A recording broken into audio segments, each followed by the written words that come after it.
இந்த பொண்ணோட அம்மா அந்த பொண்ணுடைய முதுகுல ஏதோ வினோதமான மருந்தை தேய்ச்சி விடுறாங்க. இத பார்த்து இந்த பொண்ணு ரொம்பவே பயந்து போறா. மறுநாள் தான் இந்த பொண்ணுக்கு 20வது பர்த்டேவும் வருது. இந்த பொண்ணுடைய அக்காவுக்கும் இதே தான் நடந்திருக்கும். அவங்களோட 20வது பர்த்டே அப்போ மர்மமான முறையில செத்து கிடந்திருப்பாங்க. இதனால இந்த பொண்ணு தனக்கு என்ன ஆகும்னு நினைச்சு ரொம்பவே பயந்து அழுதுட்டு இருக்கா. இவங்க அம்மாவும் ரொம்ப கேஷுவலா அங்க இருந்து பிரெட் எல்லாத்தையும் செஞ்சு அந்த ஊர் மக்கள் எல்லாருக்கும் கொடுத்துட்டு இருக்காங்க. அங்க வர்ற பணக்காரங்கள்லாம் அதிகமான காசை கொடுத்து அந்த பிரெட்டையும் வாங்கிட்டு போறாங்க. பட் இந்த பொண்ணு ஒரே ஒரு பில்ஸ் எடுத்து சாப்பிடலான்னு முடிவு பண்ணாலும் உங்க அம்மா அதை நிறுத்திடுறாங்க. இப்படியே இந்த ஊர்ல ஒரு வினோதமான சடங்கும் நடக்குது.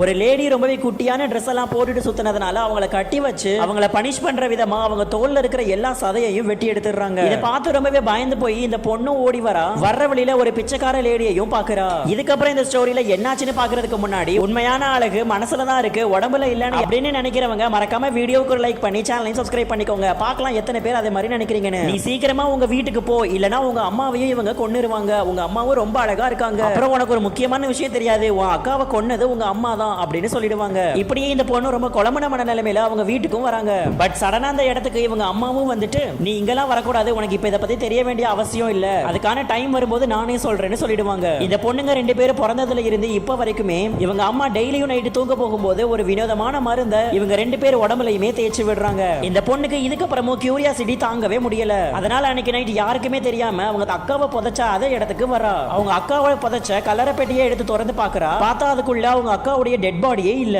இதுக்கப்புறம் இந்த ஸ்டோரியில என்னாச்சுன்னு தெரிஞ்சுக்கிறதுக்கு பார்ட் 2 கண்டிப்பா கமெண்ட் பண்ணுங்க.